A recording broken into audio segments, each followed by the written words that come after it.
पीजीडीईटी course कर रहे सभी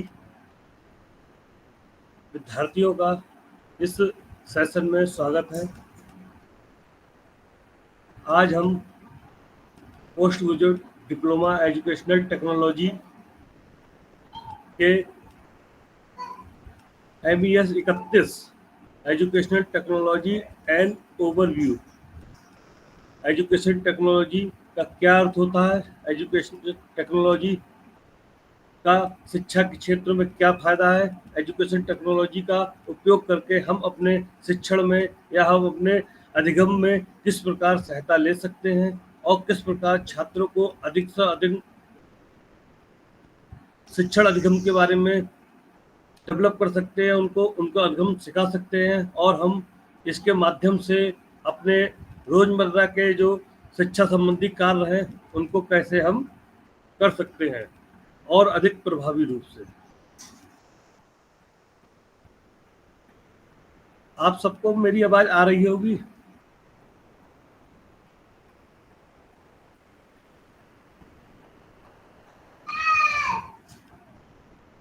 भक्ति जानी चंद्रमा सिन्हा मनिक Yes.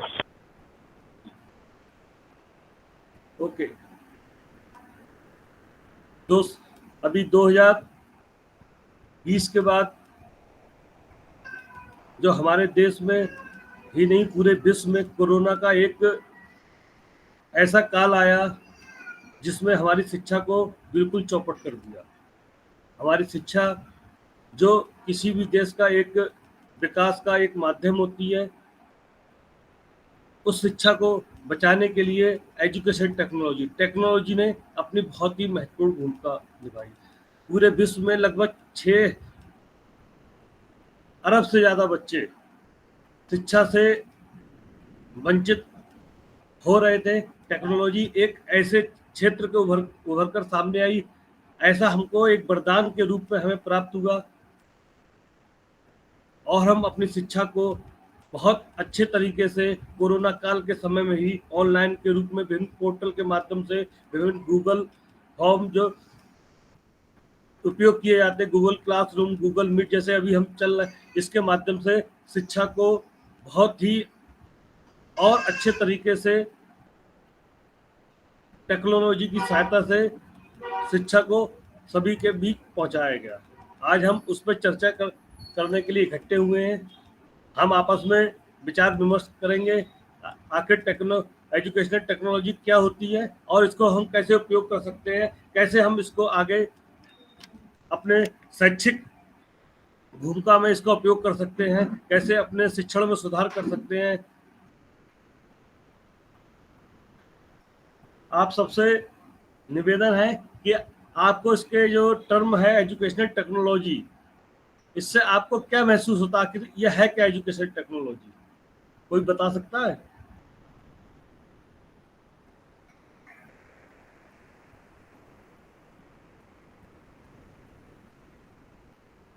Tanmay Negi ji, Neha Allahabad, Monika Arya,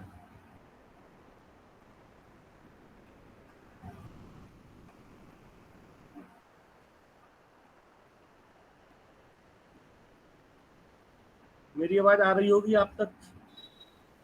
Yes, sir, I can hear you. I am on a train. Actually, education technology is use of different kind of technology. Maybe it's computer, a projector, internet in education to provide students a better teaching in our classrooms. जी बिल्कुल, और इसमें हम और भी कह सकते हैं आगे। और कोई बता सकता है?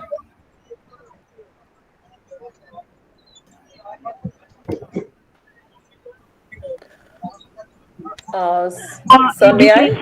बिल्कुल Ji, am I audible? हाँ बिल्कुल आ रही है आपको। It's a study that investigates the process of analyzing, developing, and implementing instructional environment, learning materials, so that the learners can help improve, their learning, and also it helps teaching. It helps in teaching in a more effective way. बिल्कुल, more attractive. और कोई बता सकता है?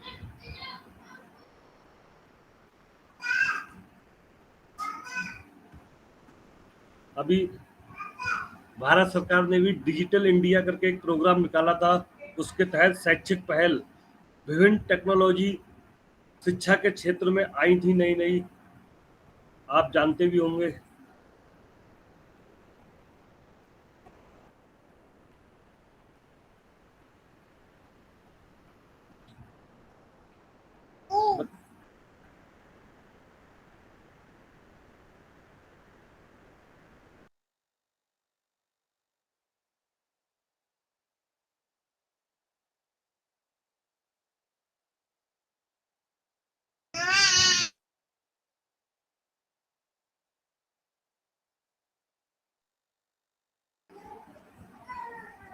और कोई बता सकता है? हम विचार विमर्श करने के लिए इकट्ठे हुए, उसके बाद उसके एक निष्कर्ष पर पहुंचेंगे। जब तक आप लोग अपनी बात नहीं कहेंगे, हम एक दूसरे की बात एक हम तक नहीं पहुंचेगी, तब तक कोई भी निष्कर्ष निकलना मुश्किल नहीं है। आप सभी से निवेदन है कि इस सेशन में प्रतिभाग करें। May I, sir? हाँ बिल्कुल। So educational technology, what I understand is whenever we have to, I'm a, I'll tell you from the teacher side because I'm a teacher. Ji ji. So whenever we have to teach a certain topic, so any kind of research that we, do on the internet, any kind of technology that we are using to get in depth of the topic and to make whatever material, which is relevant in the present and any updation on that, topic or make it more relevant to the present times. Plus how to make it interesting, use of some kind of audio or some kind of visual or support it with some any kind of auditory or visual thing so that it is helpful to children with special needs also, not only the regular students. I think it everything entails technology. तो हम कोई अपने audio visual या अन्य कार्य के लिए कौन से पोर्टल का जैसे उपयोग करते हैं? आपने कोई सी पोर्टल का उपयोग किया होगा पढ़ाने के लिए बच्चों के लिए? So we have been using extra marks, smart boards. So we have that extra marks in some schools, extra marks in some. We just research the net, or sometimes from eGyan. That's the government Diksha. That's it, sir, for information and all. But for games, to teach something in form of quiz, we have used some apps also, Game It, and various others. There are so many tools nowadays. तो ये बहुत famous रहा Google classroom. Sorry, sir. Google classroom कभी इसका Yeah, Google Classroom. Yeah, absolutely. Google classroom अपने में एक सभी हम बच्चों को ऑडियो वीडियो विजुअल रूप ऑडियो रूप से वीडियो डाल सकते हैं, उन्हें क्वेश्चन दे सकते हैं, उनके क्वेश्चन के आंसर ले सकते हैं हम उनको, और एक LMS लर्निंग मैनेजमेंट सिस्टम।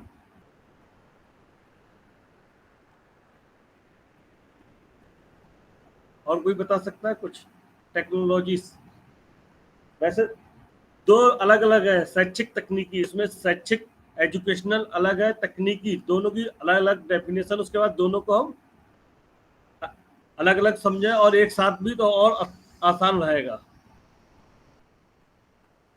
तकनीकी आखिर होती क्या? हम अलग अगर तकनीकी पद को ही टर्म को ही लेते हैं तो तकनीकी को आप क्या समझते हैं? तो और अच्छी तरीके से हम शिक्षा तकनीकी को समझ पाएंगे। हम अभी शिक्षा टेक्नोलॉजी LMS गूगल मीट। हाँ बोलिए।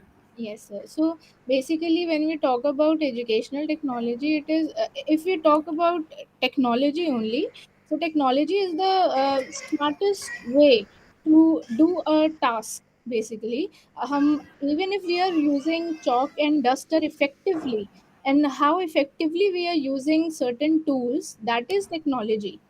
So educational technology, जब हम education में when we are integrating those techniques and tools, so that is educational technology. It's not merely use of media, different kinds of media. It is important, but then when we apply the implications of theories as well, like behaviorist theory and all these other cognitivist and constructivist theory. So when we use the recommendations and the educational implications, and so that is how we are using educational technology, and it is important to integrate technology in education. तकनीकी और कोई बता सकता है? चेहरा बहुत अच्छा बताया आपने। सर क्या मैं कोशिश कर सकती हूँ? भक्ति हाँ, जानी। बिल्कुल सभी को कोशिश करनी है, तभी निष्कर्ष निकलेगा। सभी को प्रतिभा करना है ही, शैक्षणिक है प्रतिभा करना। बिल्कुल बोलिए।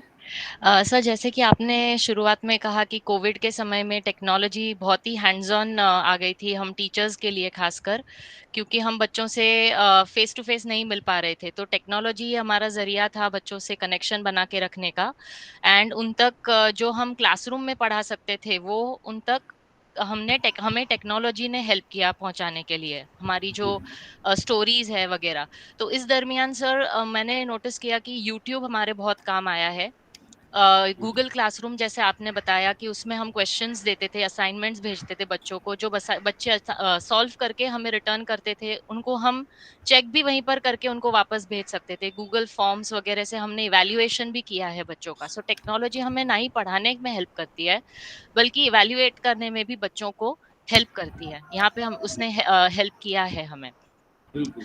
पहले कोविड से पहले जब हम थोड़ी सी टेक्नोलॉजी यूज कर लेते थे, शायद कोई वीडियो दिखा दिया या फिर कोई गेम खिला दी, पर कोविड के समय पूरी ही क्लास टेक्नोलॉजी के बलबूते पे कार्यरत थी। सो टेक्नोलॉजी वहां पे बहुत बहुत ही ज्यादा काम आई है हमारे। बिल्कुल। Sir may I? बोलिए। मैं as an ID I work in an IT instructional designer, तो मैं एक एडटेक कंपनी में काम करती हूँ। तो जैसे कि बताया गूगल क्लासरूम, यूट्यूब, वो जैसे एक इफ़ेक्टिव तरीका था in covid to make students learn stuffs, but otherwise also LMS जैसे आपने कहा, जी। वो भी एक तरह की एक सॉफ्टवेयर टूल है जिसमें हम क्रिएट कर सकते हैं, डिलीवर कर सकते हैं बहुत सारे ट्रेनिंग कोर्सेज, प्रोग्राम्स बच्चों के लिए। मतलब किसी भी एज ग्रुप के लोग जो है वो एलएमएस भी यूज़ कर सकते हैं as an effective learning platform. बिल्कुल, एलएमएस एक बहुत अपने में एक बहुत एडवांस सॉफ्टवेयर है। And एक even platform some of the elite schools, I must add, because I'm from education background and currently I'm doing PhD in education. So I've seen that in many schools they are using LMS even before COVID. Like when I went on internship during my B.Ed, it was obviously way back then COVID era. So that time also they were using LMS, learning management system, and all the homework and all the assignments and other tasks and learning materials they used to provide it through their LMS, and the students were asked to go through it. And then they had flipped learning approach that time also. So they used to provide the resources और फिर students को वो देख के, and then they come back to class and then they had to discuss. So not just because of COVID, yes, COVID की वजह से और एक्सपोजर मिला है और इन चीज़ों को रिकग्निशन मिली है। जिन लोगों ने नहीं भी, जो बहुत पहले रिस्ट्रिक्टेड से फील करते थे, मतलब बहुत रिजिडिटी थी, उनको भी सीखना पड़ा, वो चीज़ अलग है। लेकिन ये हाँ, कोविड से काफ़ी पहले से ये चीज़ें आ रही हैं, पर अब यूज़ थोड़ा ज़्यादा ऑब्वियसली इसमें ग्रोथ हुई है। अब जैसे एआई आने वाला, आपने सुना, आर्टिफिशियल इंटेलिजेंस। यस। ये एजुकेशन टेक्नोलॉजी का ही मैं अब एआई का उपयोग होने लगा जी। अब चैट, एक नया सॉफ्टवेयर आया है जी, सुना कि जीपी चैट, क्या है नाम उसका? चैट जीपीटी जी। उसके अगर हम कोई टर्म डालते हैं, अगर हम शैक्षिक तकनीकी डाल देंगे तो अपने आप उसकी परिभाषा दे देगा। अगर हम कोई एप्लीकेशन, अगर हमें कोई प्रार्थना पत्र लिखना है, अगर छुट्टी का लीव, CL कैजुअल लीव, तो वो अपने आप पूरा बना देगा। तो टेक्नोलॉजी मुख्य रूप से किसी कार्य को करने में वैज्ञानिक विधि का उपयोग करना, क्रमबद्धता लेना, यही एक तकनीकी है। तकनीकी का अर्थ आपके हिसाब से क्या हो सकता है? सिर्फ हम तकनीकी पद लेते हैं, अभी शिक्षा हटा देते हैं, शैक्षिक एजुकेशनल, खाली तकनीकी, आगे तकनीकी है क्या? हमें तकनीकी भी जानना बहुत जरूरी है। हम जानते हैं, उपयोग करते हैं, समझते हैं, पर हम ध्यान नहीं देते। आज इसीलिए ये, वैसे आप सभी लोग टीचर हैं, अधिकतर कहीं ना कहीं कार्य कर रहे हैं, और मैं समझा कि स्टूडेंट पर आप सभी लोग कहीं ना कहीं सभी परिचित हैं टेक्नोलॉजी से, और कहीं ना कहीं आप अध्ययनरत हैं, अध्ययन कार्य कर रहे हैं, और इन चीज़ों का पहले से ही उपयोग कर रहे हैं। अच्छा, और ये आपके लिए डिप्लोमा हो जाएगा और बढ़िया रहेगा, और आप सीखेंगे, और आप बच्चों के लिए, अन्य अपने लिए, अन्य लोगों के लिए हेल्पफुल रहेंगे। तो हम मुख्य रूप से एक तकनीकी पद ले रहे हैं, उसकी तकनीकी के बारे में आप क्या समझते हैं, फिर हम आगे बढ़ेंगे। तकनीकी आप क्या समझ रहे हैं, तकनीकी है क्या आखिर? Sir, technology is something which makes our work quicker, easier, more effective. It's a support. That's what I understand. Yes, basically optimum use of any resources, like any resource. How effectively we are using any resource. Sir, आपने जो lesson plan किया है, उसको सबसे बेहतरीन तरीके से आप जिस तरह बच्चों के सामने ला सके, जहाँ पे बच्चों के सारे सेंसेस आप यूज कर पाएं, ऐसी मतलब जो कहते हैं प्लान होगा आपका, जो लेसन प्लान, उसमें जो टेक्नोलॉजी हेल्प करे, वो टेक्नोलॉजी की बात हो रही है यहाँ पर। जी, और कोई?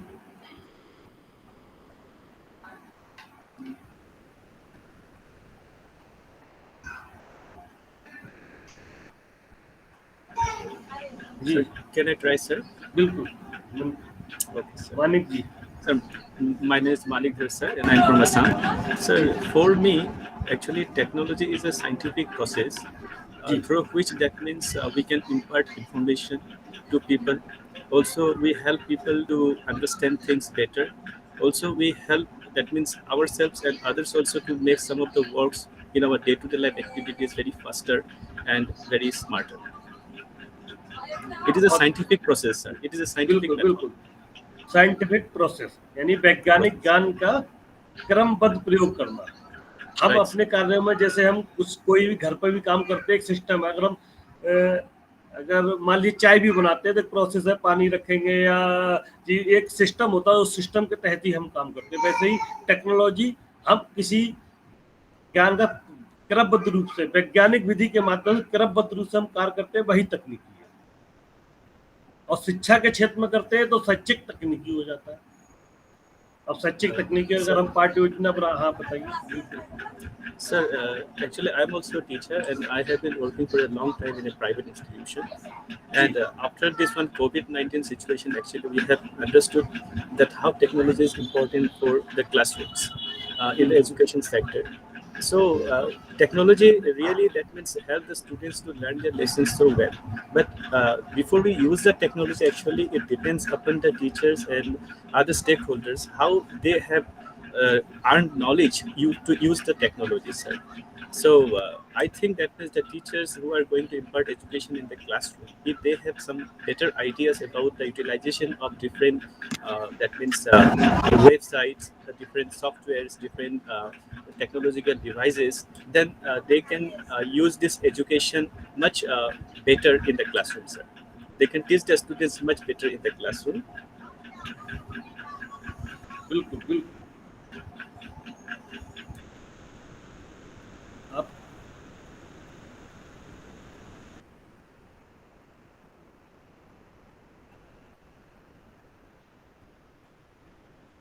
तन्मय नेगी, आप कुछ बताएंगे?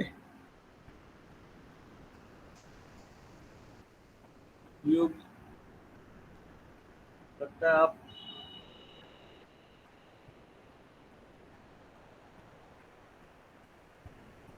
और कोई बताना चाहेगा?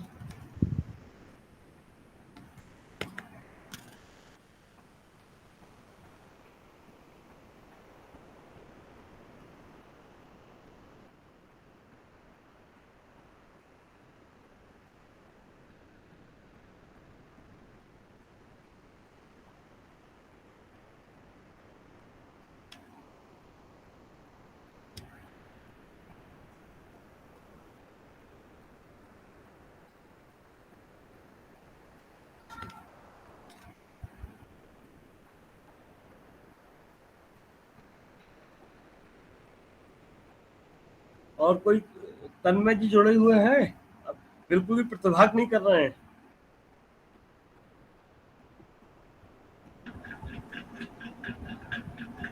सर शायद उन्होंने कहा शुरू में, शायद वही थे जो उन्होंने कहा कि मैं ट्रैवल कर रहा हूँ, ट्रेन में अच्छा। हूँ। हाँ शायद वही थे शुरू में।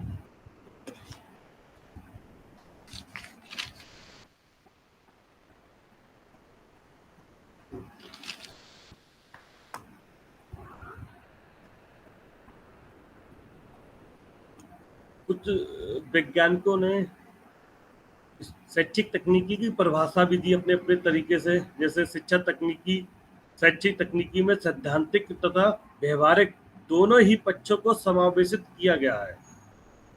एक हैगन के अनुसार उन्होंने कहा, शैक्षिक तकनीकी शैक्षिक सिद्धांत एवं व्यवहार की वो शाखा है जो मुख्यतः सूचनाओं के उपयोग एवं योजनाओं से संबंधित होती है और सीखने की प्रक्रिया को नियंत्रित करती है। यानी शैक्षिक तकनीकी सीखने की जो प्रक्रिया है उसमें हम नई नई टेक्नोलॉजी आती है उसका उपयोग करके अधिकतम बच्चों को Hello, लर्निंग sir. कराने। हाँ, I am और I am I am Tanman Yogi, sir. Actually, I am on a train. That's why I cannot answer you, sir. What's the question, sir? शैक्षिक तकनीकी पर चर्चा विचार विमर्श चल रहा है, उसी के बारे में है कि शैक्षिक तकनीकी आपके द्वारा आप क्या इसके बारे में समझ रखते हैं, आप क्या सोचते हैं इसमें, या क्या आप इसमें अपना विचार दे सकते हैं? अच्छा, सच अच्छा क्या टेक्निकी सर? शैक्षिक तकनीकी, एजुकेशनल टेक्नोलॉजी।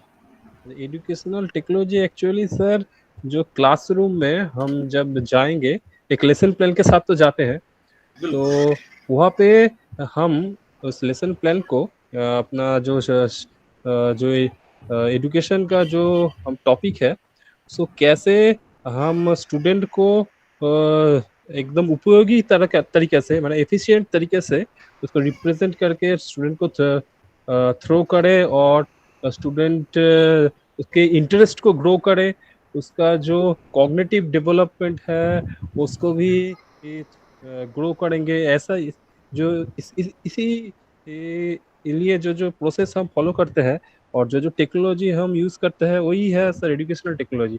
और इसमें सर कंप्यूटर, इंटरनेट है, प्रोजेक्टर है और जो कंप्यूटर इक्विपमेंट है वो तो इंक्लूडेड है ही, ऑडियो विजुअल एड्स भी है, पावर पॉइंट प्रेजेंटेशन हो सकता है, प्रोजेक्टर में हम वीडियो भी मतलब एजुकेशनल वीडियो भी हम शो कर सकते हैं। और एजुकेशनल रिसोर्सेज। हाँ बोलिए।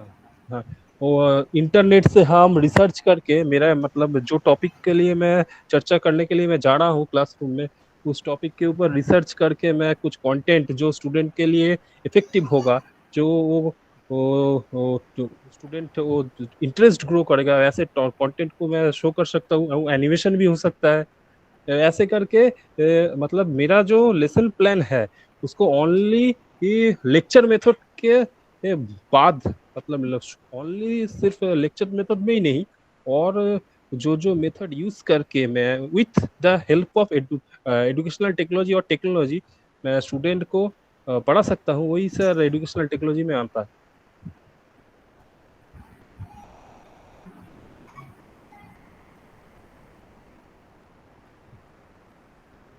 बिल्कुल, हम पढ़ाते हैं तो पढ़ाने में तकनीकी का उपयोग करते हैं, जैसे इलेक्ट्रॉनिक माध्यम है, अन्य चीज है, जैसे आपने बताया, यही आगे हाँ सर, हाँ जो सर, हाँ सर।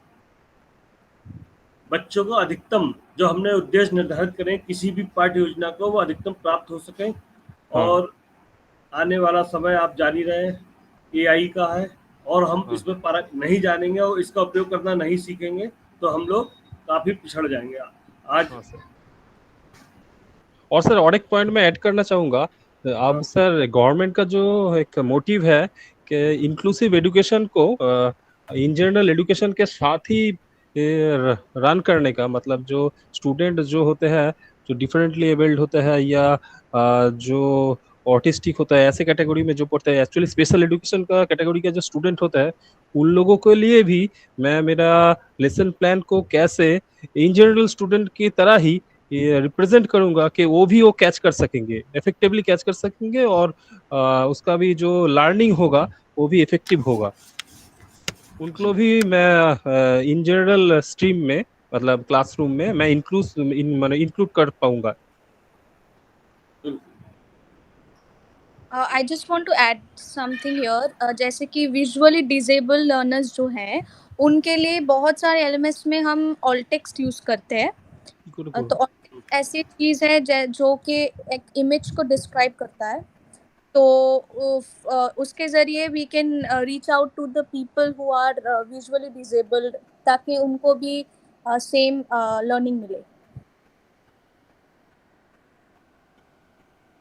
जैसे हम क्लास में पढ़ाते हैं तो ऑडियो वीडियो टेक्नोलॉजी के माध्यम से हम बैठे क्लासरूम में, पर हम अगर हम किसी चीज़ के बारे में बता रहे हैं तो वीडियो भी दिखा सकते हैं, ऑडियो के बाद उसके चित्र दिखा के, तो और प्रभावी हो जाता है। खाली अन्य छात्रों, सामान्य छात्रों के लिए ये स्थायी, जैसे हम छोटे बच्चों को कोई चीज़ दिखा के पढ़ाते हैं या खाली बता के, तो दिखा के बताने में ज़्यादा स्थायी लर्निंग होती है, स्थायी अधिगम होता है। तो शैक्षिक तकनीकी शिक्षा के क्षेत्र में आ रही विभिन्न टेक्नोलॉजी का उपयोग करना ही शिक्षा शैक्षिक तकनीकी है। शैक्षिक तकनीकी में जैसे अब इस समय कई, आप स्वयं पोर्टल देख लीजिए, जिसे आप लोगों ने बताया था, गूगल क्लासरूम, ये विभिन्न पहले आई हैं जिसने शैक्षिक तकनीकी में एक क्रांति सी ला दी है।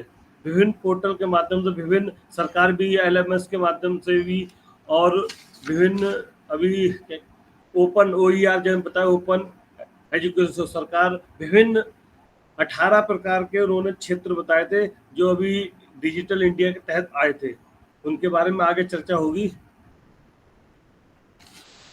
इसके बाद impact of ET, education technology का, जैसे टेक्नोलॉजी हमने देख ली, इम्पैक्ट ऑफ ईटी, इसके बारे में हम 2-4 मिनट चर्चा कर सकते हैं। Impact of ET, education technology का क्या प्रभाव होता है शिक्षा के क्षेत्र में, या हम जब पढ़ाते उस क्षेत्र में, पढ़ाने के क्षेत्र में, या अन्य चीज़ों में क्या होगा जहां हम बच्चे के सीखने में, या अगर हम किसी को ट्रेनिंग दे रहे हैं, बीएड में पढ़ा रहे हैं, तो उन छात्र अध्यापकों में क्या इम्पैक्ट होगा ईटी का, इस पर भी चर्चा हो सकती है। कोई इसमें अपने विचार रखेगा?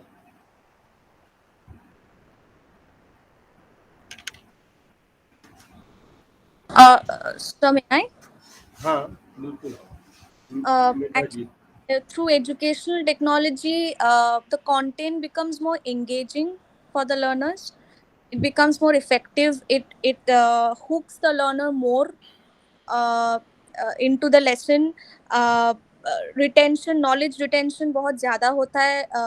Through, I mean, it is proven in data statistics also that learners, especially जो छोटे बच्चे होते हैं या इन सेकेंडरी और प्राइमरी, उन लोगों को मतलब ऑडियो विजुअल से ज़्यादा अच्छा learning, I mean, it helps them learn better and retain the knowledge from there more than in them like in the tradition, than from learning, classroom learning.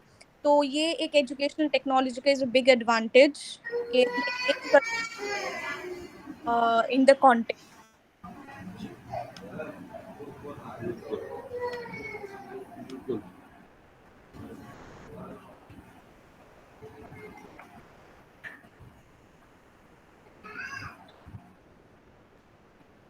और Sir, may I add? बिल्कुल जहरा जी। Yeah. So, apart from making classroom practices more engaging and interesting, it also helps in assessment, like how we can make assessment more effective, and how we can diagnose the problems of learners. Yeah, so we can plan and we can, you know, organize such activities where all these gaps can be taken care of.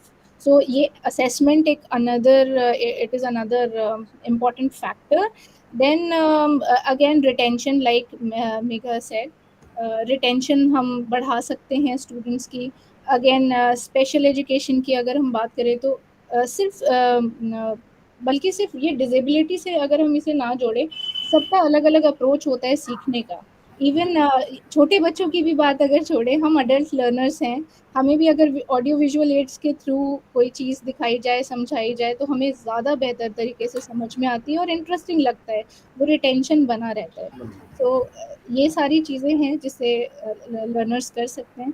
Secondly यहाँ पे अगर आपको ऐसे tools, being a teacher, आपको कुछ tools पता है, तो आप इस तरह के क्विजेज, इस तरह की एक्टिविटीज़ बना सकते हैं जो स्टूडेंट्स अपने पेस पे भी उसे एक्सेस करें, उससे सीख सकते हैं. तो ऐसे बहुत सारे इनिशिएटिव्स हैं, जैसे H5P NCERT का एक डेवलप टूल है जिसके थ्रू टीचर्स प्रिपेयर करते हैं ऐसे मटेरियल्स, और फिर वो सिर्फ लीनियर नहीं बल्कि ब्रांच्ड वे में भी, सिर्फ ऐसा नहीं है कि स्टेप बाय स्टेप आगे बढ़ रहे हैं, आपकी एबिलिटीज़ के हिसाब से आप उसे कर सकते हैं. सो ये सारी चीज़ें फैसिलिटेट करती हैं स्टूडेंट्स की लर्निंग. सो अल्टीमेट गोल जो है वो फैसिलिटेट करना है लर्निंग को, लर्निंग आउटकम्स को अच्छा बनाना है, जो अचीव कर पाए हम वो ऑब्जेक्टिव्स. बिल्कुल, बहुत अच्छा. तो जैसे आप सबके विचारों से ही क्लियर है कि ये इंटरेस्टिंग, रुचिपूर्ण बनाने में, छात्रों को अधिक समझ विकसित करने में, और छात्रों को लाइव एक प्रकार से हम टेक्नोलॉजी के माध्यम से उनको लाइव दिखाकर, वीडियो से या अन्य किसी प्रकार से एक स्थायी रूप से उनके व्यवहार में अधिगम करा सकते हैं, व्यवहार में एक आसानी से परिमार्जन कर सकते हैं चीज़ों को, और अधिक रूप से उनको लर्निंग करा सकते हैं और अपने उद्देश्य को पा सकते हैं. इसके आगे हम देखते हैं सिस्टम अप्रोच. इसी में आगे एक सिस्टम अप्रोच एक टर्म है. आखिर सिस्टम अप्रोच क्या है, हम इससे क्या समझते हैं, और इसका शिक्षा में क्या उपयोगिता है. हम ये 3 बिंदुओं पर चर्चा करेंगे. आखिर सिस्टम अप्रोच क्या है और ये शिक्षा में इसकी क्या उपयोगिता है.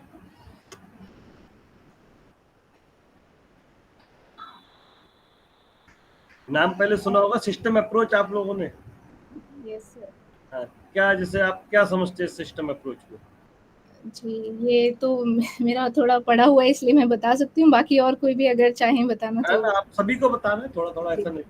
जी, तो बेसिकली सर ये हार्डवेयर अप्रोच, सॉफ्टवेयर अप्रोच और फिर सिस्टम अप्रोच आता है. So system approach is a combination of both software approach as well as hardware approach. So software approach की जब हम बात करते हैं, या अगर पहले हार्डवेयर अप्रोच की बात करें, तो वो उसका जो ओरिजिन होता है वो फिजिकल साइंसेस से आता है या इंजीनियरिंग फील्ड से आता है. जो भी हम ऑडियो विजुअल मटेरियल की बात कर रहे हैं, जो भी हम यूज़ कर रहे हैं, प्रोजेक्टर, या जैसे तन्मय जी ने बोला कि हम कौन कौन से सोर्सेज यूज़ करते हैं, तो वो टूल्स जब आप यूज़ करें, that is hardware approach. Then software approach, जब हम बिहेवियरल साइंस की जो चीज़ें इम्प्लीकेशंस हम लेके आ रहे हैं लर्निंग को इन्हांस करने के लिए, वो चीज़ें, जैसे मैंने अभी बिहेवियरल अप्रोच की बात बताई, या ये हमारे BF स्किनर की थ्योरी जो है, वो कैसे आपको मॉडिफिकेशन ऑफ बिहेवियर करना है. तो स्टूडेंट्स के को ऐसा क्या किया जाए कि उनका मॉडिफाई कर पाए हम बिहेवियर मतलब वही है कि लर्निंग आउटकम, आपको जो भी डिजायरेबल लर्निंग आउटकम है वहां तक जाने के लिए क्या करना होगा, तो वो बहुत प्रोसेस ओरिएंटेड होता है। इन्हीं दोनों चीज़ों का मिक्सचर होता है जो हम सिस्टम अप्रोच कहते हैं। जब हम इन दोनों की चीज़ों को, दोनों की प्रिंसिपल्स को मर्ज करते हैं, दैट इज सिस्टम अप्रोच। इसमें दोनों ही चीज़ें आती हैं, प्रोसेस ओरिएंटेड भी है और प्रोडक्ट ओरिएंटेड भी है। बहुत अच्छे। और कोई अपने विचार रख सकता है?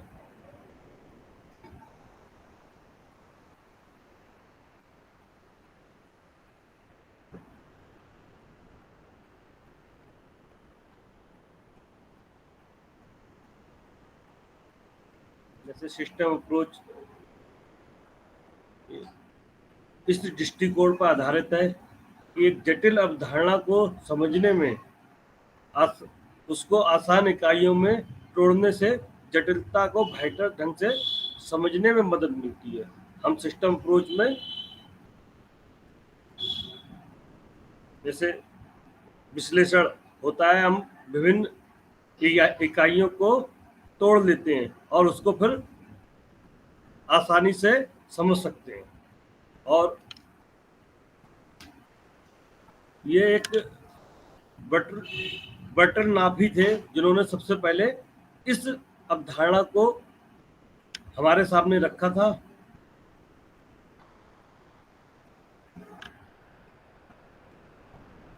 उन्होंने इस प्रणाली को एक नए वैज्ञानिक दर्शन के रूप में प्रस्तुत किया और इसे औपचारिक रूप से परिभाषित किया था। उन्होंने कहा, किसी भी व्यवहारिक प्रासंगिकता की अधिकांश प्रणालियां जैविक या भौतिक खुली हैं क्योंकि वे पर्यावरण के साथ बातचीत करती हैं। इसलिए सिस्टम को समझने के लिए हमें पर्यावरण से अलग करना होगा, यानी इस सीमा के भीतर पर्यावरण के साथ इसकी बातचीत के साथ साथ सिस्टम की सीमा को स्पष्ट रूप से परिभाषित करना होगा। यानी अगर हम किसी को समझना है तो हमें से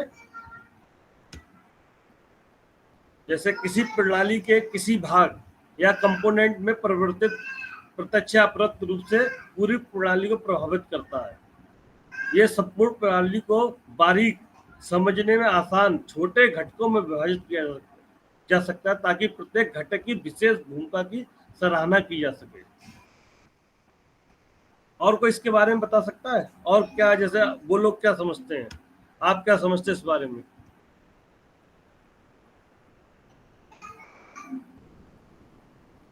इस पर डिटेल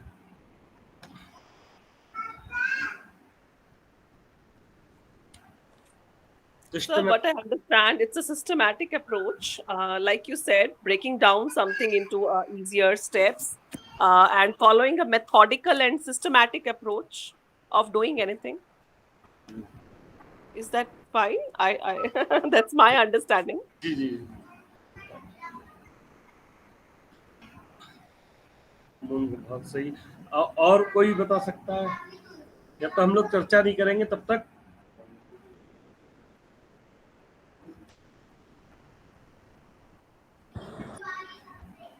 हम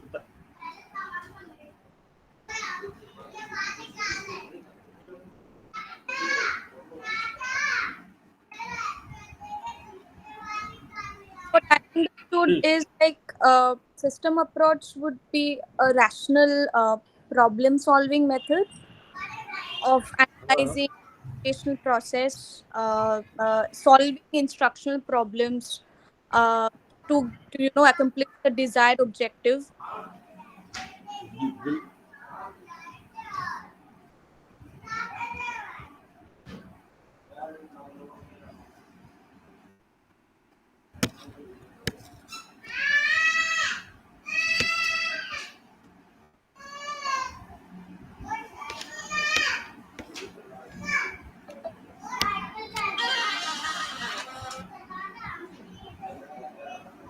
और कोई अपना विचार रख सकता है?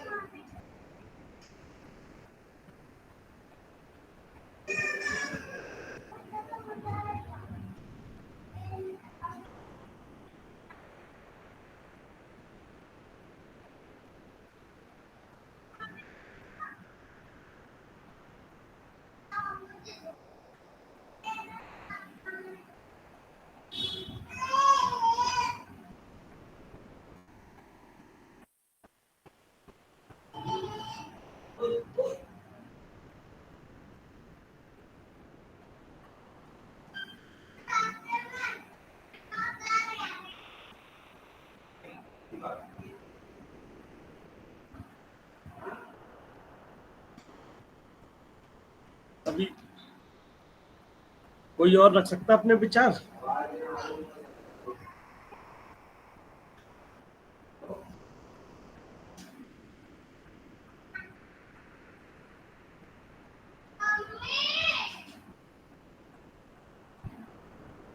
अभी 5:50 हो रहे हैं। 10 मिनट बाद फिर से हम लोग अभी जुड़े रहेंगे, पर 5-10 मिनट बाद फिर से हम चर्चा परिचर्चा फिर से जारी रखेंगे। ठीक है? हेलो, आवाज आ रही है मेरी आपको? ओके।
आप सभी लोग जुड़े हुए होंगे।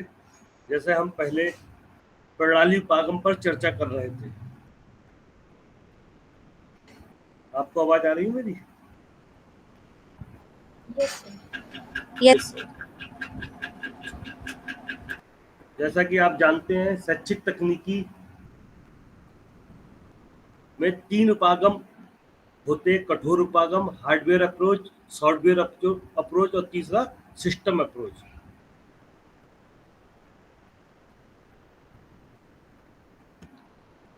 हार्डवेयर या कठोर या यंत्रीकृत साधन, ये सब क्या है? कठोर उपागम। जैसे आकाशवाणी है, ग्रामोफोन है, प्रोजेक्टर है, चित्र विस्तारक है, वीडियो कैसेट, ये सब कौन से उपागम हैं? आप सब बताएंगे। Hardware upgrade. और एक कंप्यूटर, सिनेमा, टेलीविजन, ये सब हार्डवेयर। दूसरे एक कोमल उपागम या सॉफ्टवेयर अप्रोचेस।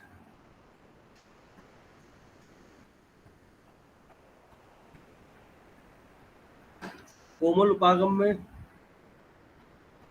तकनीकी एवं मशीनी उपागम के माध्यम से प्रयोग में लाई जाने वाली शिक्षण सामग्री, अभिगत अनुदेशन सामग्री, शिक्षण विधियां, टीचिंग मेथड, युक्तियां आदि कोमल उपागम है। तीसरा, इनके बीच का जो पुल के काम करता है एक दूसरे का, उसे हम क्या कहते हैं? प्रणाली उपागम। ये द्वितीय विश्व युद्ध के बाद प्रणाली उपागम का विकास हुआ था और इसे पहले सर्वप्रथम प्रबंधन, शासन, व्यापार, उद्योग आदि में इसका उपयोग किया गया। बाद में इसको शिक्षा के क्षेत्र में भी इसका उपयोग होने लगा और इसको हम शैक्षणिक प्रबंधन, एजुकेशनल मैनेजमेंट के नाम से भी हम इसको जानते हैं। जैसा कि हम प्रणाली उपागम में हम किसी भी कार्य को करने के लिए पूर्व नियोजित करना, अर्थात एक ऐसी प्रणाली बनाना जो कार्य को सही ढंग से करने में सहायक हो, उसे हम प्रणाली उपागम कहते हैं। कुछ लोग टेक्नोलॉजी में प्रणाली उपागम का प्रयोग शिक्षा में शैक्षिक तकनीकी के रूप में किया जाता है। प्रणाली उपागम हार्डवेयर व सॉफ्टवेयर के बीच पुल का कार्य करता है। आधुनिक युग में शिक्षा जितनी हार्डवेयर उपागम तकनीकी यानी मशीनीकरण से तकनीकी की आवश्यकता, उतनी ही सॉफ्टवेयर उपागम की आवश्यकता। दोनों एक दूसरे के लिए पूरक है। जब हम इन दोनों का एक साथ प्रयोग किया जाता है या हम एक साथ इन दोनों का प्रयोग करते हैं तो ये प्रणाली उपागम बन जाता है। ये भी एक महत्वपूर्ण अप्रोच है तृतीय स्तर की। इसी पे चर्चा करेंगे कि किस प्रकार ये पुल का कार्य करती है, कैसे ये हार्डवेयर और कोमल तकनीकी में समन्वय करती है, कोऑर्डिनेट करती है, किस प्रकार ये कार्य करने में सही ढंग से सहायक होती है।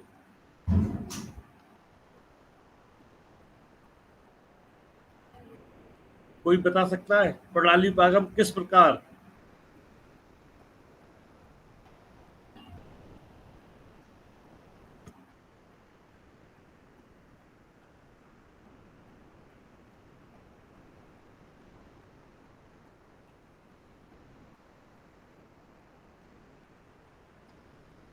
बताए? कोई प्रणाली विश्लेषण।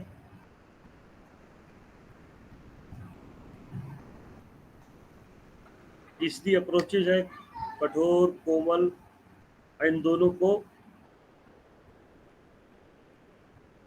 समन्वय करने के लिए तीसरी अप्रोच, जिसे हम प्रणाली उपागम या सिस्टम अप्रोच कहते हैं।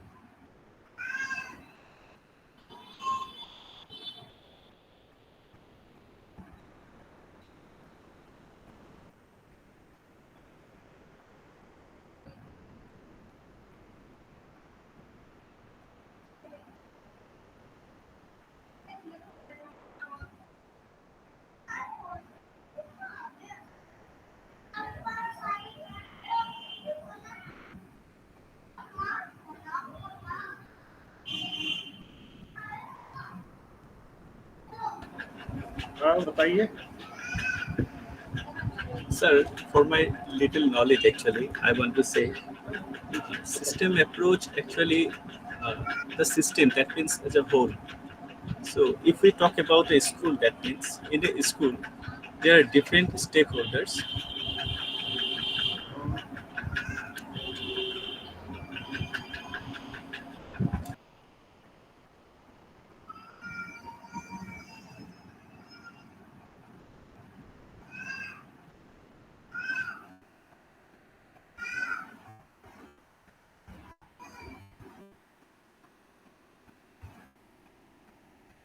कुछ शिक्षा शास्त्री शिक्षा में प्रणाली उपागम को एक नवीन समस्या समाधान प्रविधि भी कहते हैं। ये सभी पक्षों और घटकों के साथ शिक्षा को संपूर्णता में देखता है। शिक्षा के घटक विद्यार्थी, शिक्षक, पाठ्यक्रम, शिक्षण माध्यम, पाठ्यवस्तु, अनुदेशन प्रणाली, भौतिक पर्यावरण तथा अनुदेशनात्मक उद्देश्यों का मूल्यांकन। शिक्षा के क्षेत्र में प्रणाली उपागम के अंतर्गत निम्नलिखित चरणों का समावेश होता है। हम इसके चरण को के बारे में चर्चा करके इसके बारे में और अधिक जान सकते हैं। जैसे निम्नलिखित चरण जो समावेश होते हैं उसमें अनुदेशनात्मक लक्ष्यों और व्यवहारिकात्मक उद्देश्यों को परिभाषित करना और उन्हें व्यवहारिक रूप में लिखना। यानी हमारे अनुदेशनात्मक यानी हमारे गोल्स क्या हैं और व्यवहारिक उद्देश्यों परिभाषित करना। अगला विविध संचार माध्यमों कम्युनिकेशन मोड एवं प्रकरणों द्वारा इन उद्देश्यों की प्राप्ति के लिए विभिन्न क्रियाकलाप निश्चित करना। यानी पहले हमने अपने लक्ष्य बनाए, उद्देश्य निर्धारित करे, फिर हम विभिन्न संचार माध्यमों एवं प्रकरणों द्वारा उस उद्देश्य की प्राप्ति के लिए एक क्रियाकलाप यानी एक मेथड तैयार करते हैं, एक योजना निश्चित करते हैं। फिर हम छात्रों की आवश्यकताओं और विशेषताओं को चिन्हित करते हैं। आखिर छात्रों की आवश्यकता क्या है, आवश्यकता विशेषताओं है या क्या उसकी विशेषताएं हैं। उसके आगे हम विषय के प्रभावशाली अधिगम के लिए समुचित विधियों का चयन करते हैं। फिर उसके आगे समुचित अधिगम अनुभव का चयन करना, यानी हम कैसे अधिगम अनुभव किस प्रकार के उनको अनुभव दें अधिगम सीखने के। तो सर्वप्रथम हम गोल निर्धारित करते हैं, व्यवहारिक अपने लक्ष्य यानी क्या लक्ष्य होंगे, क्या उद्देश्य होंगे। उसके बाद हम विभिन्न माध्यमों के द्वारा एक मेथड एक विधि निश्चित करते हैं। छात्रों की आवश्यकताओं और विशेषताओं को चिन्हित कर विभिन्न विधियों के माध्यम से विभिन्न अधिगम अनुभव उन्हें प्रदान करते हैं। यानी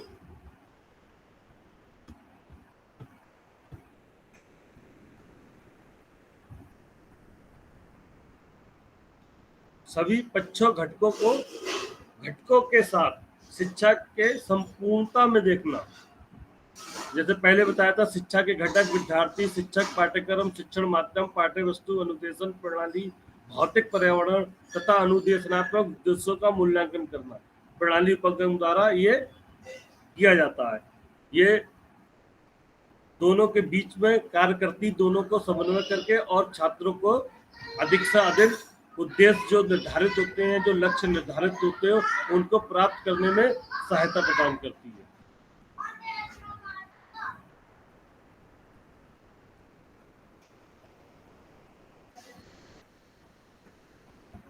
आप लोग भी बता सकते हैं और आगे आप लोग क्या समझ में आया, क्या आप समझते हैं, कुछ पहले भी पूर्ण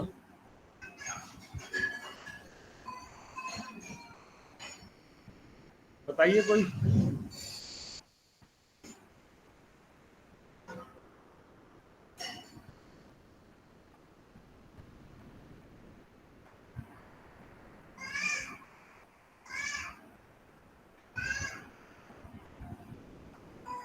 Can I say something, sir? Ji ji. So अक्सर हम देखते हैं कि लोग ये समझते हैं कि आप अगर पावर पॉइंट प्रेजेंटेशन दिखा रहे हैं या कोई मीडिया इस तरह का यूज़ कर रहे हैं तो वो मतलब उसका मतलब है कि आपकी टीचिंग जो है वो सक्सेसफुल है। लेकिन मेन पॉइंट ये होता है कि आप कैसे लर्निंग को फैसिलिटेट कर सकते हैं और कैसे लर्निंग आउटकम जो भी आपका डिज़ायरेबल आउटकम सॉरी ऑब्जेक्टिव है वो आप कैसे अचीव करते हैं। तो ये हम सिस्टम अप्रोच यहाँ पे बहुत इंपॉर्टेंट रोल प्ले करता है क्योंकि यहाँ हम सिर्फ इसकी बात नहीं करते बल्कि हम बिहेवियरल टर्म्स में देखते हैं चीज़ें। तो जैसे हम अलग अलग थ्योरीज़ का मैंने आपको बताया कि अलग अलग थ्योरीज़ के इम्प्लीकेशन के कैसे बच्चा सीखता है या कोई भी इंडिविजुअल कैसे सीखते हैं वो जहाँ हम उस नॉलेज को भी अप्लाई करके हम उसी हिसाब से अपना लेसन प्लान बनाते हैं। तो सिर्फ यहाँ पे पर्पस ये नहीं है कि हमने यूज़ कर लिया इसका मतलब हमारी टीचिंग जो है वो सक्सेसफुल थी। लेकिन इसके साथ ही चाहे वो फीडबैक का कंपोनेंट हो या डायग्नोस करना हो लर्नर की कि कहाँ पे गैप आ रहा है लर्निंग में और फिर उसकी रेमेडी देना। तो ये एक साइकिल है कि जहाँ आप लेसन प्लान बनाते हैं, क्लासरूम में जाने से पहले भी आपको प्रिपेयर होना होता है, फिर क्लासरूम में आपको क्या करना है या उसके बाद इवैल्यूएशन के लिए आपको क्या करना है या अगर आपने डायग्नोस किया है, तो वो उसके बाद फिर आपको आपका क्या रोल है और आप उसके गैप को कैसे फिल करेंगे। तो ये सारी चीज़ें अगर हम देखें तो ये सिस्टम अप्रोच का पार्ट होती है, जहाँ हम हार्डवेयर अप्रोच भी यूज़ कर रहे हैं प्लस सॉफ्टवेयर अप्रोच।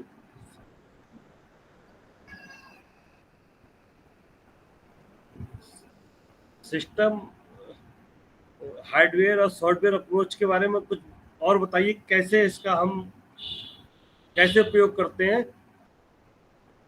और कब इसकी आवश्यकता पड़ती है सिस्टम अप्रोच की। जहरा जी। जी, कब सर देखिए जैसे यहाँ पे एक सिस्टम कैसे वर्क करता है, इनपुट होता है, प्रोसेस होता है और आउटपुट होता है। तो इनपुट हम कैसे इसका इस्तेमाल कर सकते हैं, चाहे किसी भी तरह की ट्रेनिंग हो, कोई भी क्लास हो, हमें उसे अगर उसके लिए हम पहले से प्लानिंग करते हैं, प्रिपरेशन करते हैं, तो हम इनपुट क्या देंगे, तो वो हम पहले प्लान करके चलते हैं। तो सिर्फ ये नहीं है कि हमें क्या मटेरियल्स यूज़ करने हैं, साथ ही ये कि हमें किस तरह से ऑर्गेनाइजेशन, ये सारी चीज़ें साइंटिफिक चीज़ें हैं। ये जो स्टेप बाय स्टेप आप आगे बढ़ते हैं, है ना? सिंपल टू कॉम्प्लेक्स जाते हैं, नोन टू अननोन जाते हैं, मैक्सिम्स ऑफ टीचिंग जिन्हें हम कहते हैं, ये सारी चीज़ें हम ध्यान में रखते हैं। तो इनपुट हमें कैसे देना है, फिर प्रोसेस के टाइम पे क्या करना है, हमें कौन-सी एक्टिविटीज़ हमने प्लान करी है या किस तरह से हम फैसिलिटेट करेंगे, चाहे हम मीडिया यूज़ करें या ना करें। तो ये ज़रूरी नहीं है कि सिर्फ हम आईसीटी टूल्स जो हैं वो यूज़ कर रहे हैं तो दैट मीन्स हमारा ये हम एजुकेशनल टेक्नोलॉजी अच्छे से हम कर रहे हैं यूज़। तो एंड देन आउटपुट हमारा मेन फोकस है कि आउटपुट में हमें जो रिज़ल्ट चाहिए, हम वो कैसे अचीव कर सकते हैं और अगेन जो भी गैप्स आ रहे हैं वो कैसे हम फुलफिल कर सकते हैं। उसके लिए हम अलग-अलग तरह की एक्टिविटीज़ बना सकते हैं। स्टूडेंट्स को पहले तो रिकॉग्नाइज़ करना है, पहले तो ये समझना है कि हमारे लर्नर्स कैसे हैं, प्रायर नॉलेज टेस्टिंग होती है या बीच में फीडबैक का कॉन्सेप्ट है। तो ये सारी चीज़ें सर अलग-अलग थ्योरीज़ से इम्प्लीकेशंस जो एजुकेशनल इम्प्लीकेशंस हैं, वो उन चीज़ों को जब हम इधर लेके आते हैं, तो उसके बेसिस पे हम आगे प्रोसीड करते हैं। बहुत अच्छा।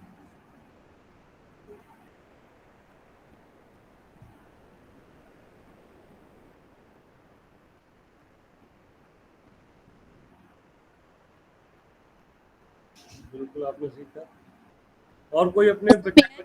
जी जी सर जैसे कि फॉर हार्डवेयर अप्रोच उधर हम टेक्नोलॉजी देखते हैं कि हम जैसे हमारा लेसन है, जैसे द कंटेंट हम चाह रहे we are trying to teach the learn, वो कंटेंट किस तरह के एलएमएस, किस तरह के टेक्नोलॉजी में ज़्यादा हम यूज़ करने से इफेक्टिव होगा, वो एनालिसिस हम हार्डवेयर अप्रोच में रखते हैं, if I am not wrong, right? Is that what hardware approach is? If you could clarify a little. जी। ओके, अच्छा। और फिर सॉफ्टवेयर जैसे हम इट्स मतलब वो हम specifically focus on certain models, जैसे लर्निंग के मतलब बहुत मॉडल्स होते हैं, एडी मॉडल होते हैं, गार्नेज मॉडल होते हैं, जिसमें हम पहले तो लर्नर को एंगेज करते हैं, ट्रायल लर्निंग टेस्ट करते हैं, फिर एनालाइज करते हैं, फिर हमारा कंटेंट डिजाइन करते हैं, फिर उसको डेवलप करते हैं, साथ ही साथ असेसमेंट हम क्रिएट करते हैं, फॉर्मेटिव हो या समेटिव असेसमेंट हो, फिर हम उनको इम्प्लीमेंट करते हैं एलएमएस में, जहाँ की जब वो आता है तो we move to the stage of system approach, and फिर इवैल्यूएशन चलता है, डेवलपमेंट चलती है। तो वो like, if I'm not wrong, this is how this is when the system approach comes in. It's an amalgamation of both these approaches, right, sir? जी जी।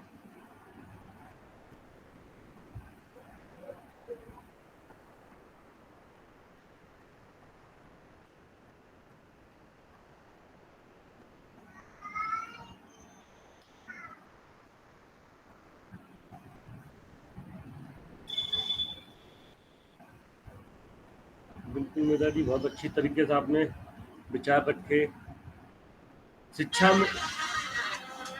शिक्षा में system दृष्टिकोण के हम प्रमुख कदम या स्टेप इस प्रकार भी समझ सकते हैं, जैसे पहले भी अभी चर्चा हुई थी, प्राप्त किए जाने वाले विशिष्ट अनुदेशनात्मक यानी इंस्ट्रक्शनल उद्देश्यों को तैयार करना। कौन कौन से हमारे इंस्ट्रक्शनल यानी उद्देशनात्मक उद्देश्य होंगे, और उन की प्राप्त लक्ष्यों को तैयार करना और लक्ष्यों को परिभाषित करना। नेक्स्ट, इन लक्ष्यों को प्राप्त करने के लिए उपयुक्त मीडिया का निर्णय करना है, उपयुक्त विधि का निर्णय करना। तीसरा अभी चर्चा पहले भी की थी, शिक्षार्थी की विशेषताएं आवश्यकताओं को परिभाषित करना, प्रभावी शिक्षण के लिए उपयुक्त उपयुक्त तरीके का चयन करना, यानी हम प्रभावी शिक्षण के लिए कौन सा तरीका, जैसे हम पढ़ा रहे हैं, बच्चों को नहीं समझ में आ रहा है बच्चे का, तो हम तुरंत बदल सकते हैं, चयन करना कैसे हम अच्छी तरीके से उन्हें लर्निंग करा सकते हैं। उपयुक्त का चयन करना, उपलब्ध विकल्पों से सीखने के अनुभव प्रदान करना, आवश्यक उपयुक्त सामग्रियों और उपकरणों का चयन करना, शिक्षकों, छात्रों और सहायक कर्मचारियों के लिए उचित व्यक्तिगत भूमिकाएं निर्दिष्ट करना, यानी उन पर क्या भूमिकाएं उनको हो सकती हैं, कार्यक्रम को लागू करना, छात्रों के प्रदर्शन में मापे गए मूल उद्देश्यों के संदर्भ में परिणामों का मूल्यांकन करना। लास्ट में छात्रों के प्रदर्शन जो कर रहे हैं उनका मूल्यांकन करना, छात्रों के सीखने में सुधार के लिए प्रणाली की दक्षता में सुधार हेतु संशोधन, यानी छात्रों ने अगर सीखा है, अगर कम सीखा तो हम कैसे उसमें प्रणाली दृष्टिकोण के आधार पर कैसे हम उसमें संशोधन कर सकते हैं। अब हम इसके लाभ भी देख सकते हैं। लाभ जैसे सिस्टम दृष्टिकोण विशिष्ट लक्ष्य को प्राप्त करने के लिए संसाधन सामग्री की उपयुक्तता की पहचान करने में मदद करता है।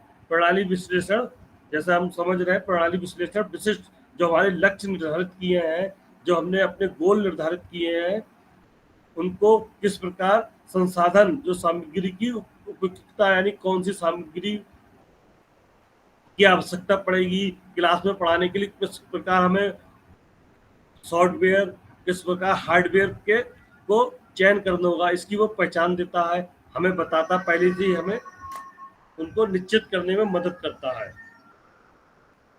नेक्स्ट, लक्ष्य परिभाषित हो जाते हैं, उसके बाद मशीनों, मीडिया और लोगों को एकीकरण प्रदान करने के लिए तकनीकी प्रगति का उपयोग किया जाता है।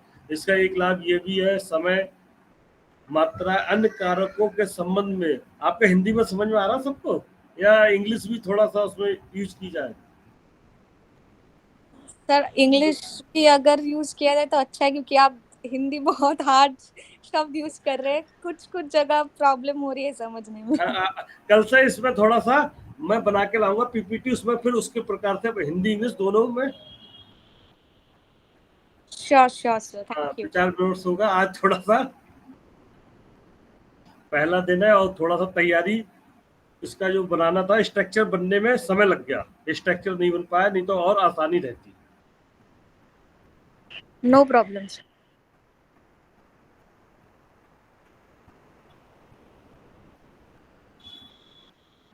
सर मुझे भी प्रॉब्लम हो रही है क्योंकि मैं बंगाली हूँ, तो जी आप शुद्ध हिंदी में बात कर रहे हैं, तो मुझे भी प्रोसेस करने में थोड़ी दिक्कत हो रही है।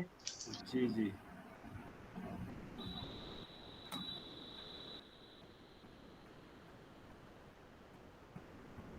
ठीक है, आगे इसका आज आप लोगों से 8 लोग हैं लगभग जुड़े हुए हैं इसमें।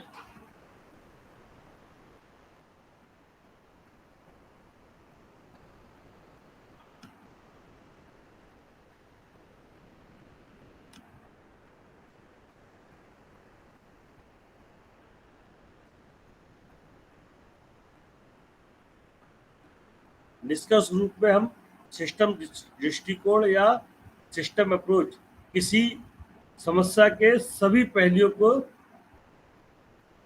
विशिष्ट उद्देश्यों के प्रति समन्वय करने का एक व्यवस्थित प्रयास है।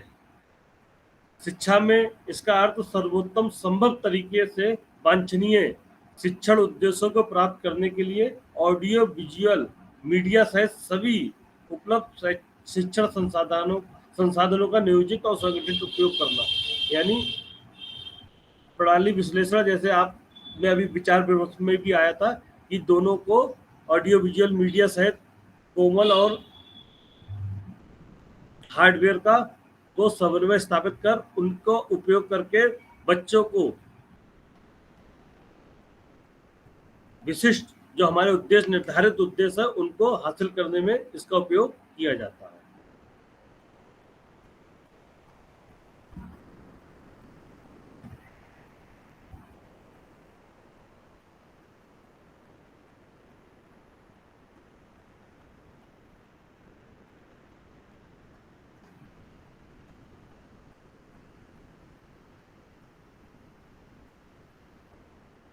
अगला इसमें है learning and ET. Learning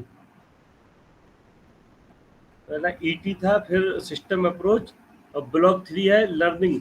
learning क्या हो, किससे कहते हैं? अधिगम, सीखना। जैसे इसके नाम से ही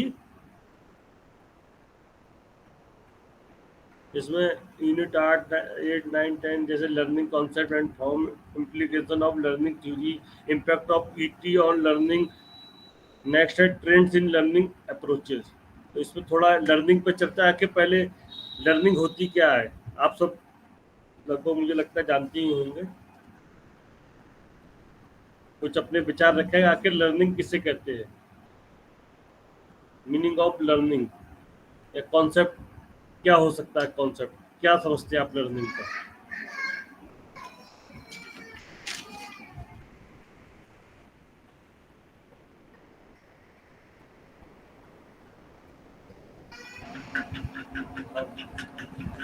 Sir, may I try, sir? हाँ Manik. Sir, for me, I think learning is the change of behavior, systematic behavior. The way that means we change our behavior in our day-to-day life. That means learn different things from different situations, different parts of circumstances of the life. That is a systematic change in our behavior. That is change नहीं, the change in behavior. व्यवहार में यानी behave में change अच्छा भी हो सकता है और बुरा भी हो सकता है। तो व्यवहार में चेंज होना लर्निंग नहीं है। व्यवहार में और कोई बताएगा? जैसे मानिक जी। अच्छा, आप कहाँ से हैं Manik ji? Sir, I'm from Assam, sir. बस हिंदी समझ में आ रही है आपको? I understand, sir, but you are speaking so nicely. Some tough words you use, so little bit problem is there. Ji But no problems, no issues, sir. I can understand.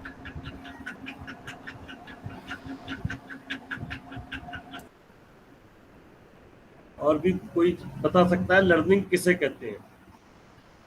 Sir learning की अगर हम literal meaning देखें तो वो relative change in behaviour होता है, relatively permanent change in behaviour. As a result of experiences, तो वो आपकी नेगेटिव भी हो सकती है और पॉजिटिव भी हो सकती है। यस। ना, अगर वो निगेटिव होती है तो सीखना नहीं करते। हमारे मनोविज्ञान में, साइकोलॉजी में सीखना हमेशा उत्तरोत्तर होता है, यानी डेवलप हो। व्यवहार में परमार्जन, परमार्जन को क्या कहेंगे इंग्लिश में?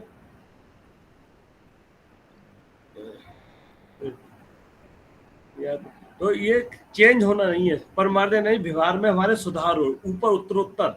अगर वो नीचे तो उससे सीखना नहीं करते, अनुभवों A के। desirable positive change, we can say. जी जी बिल्कुल। जहरा जी, आप कहाँ से? सर मैं दिल्ली से हूँ।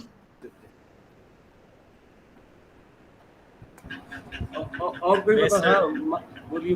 Maybe something, sir. Sir, just you have said that means when we learn, that means you have to learn in a positive manner. But actually, learning is change in behavior. It depends upon the person how he utilizes the things the person learns.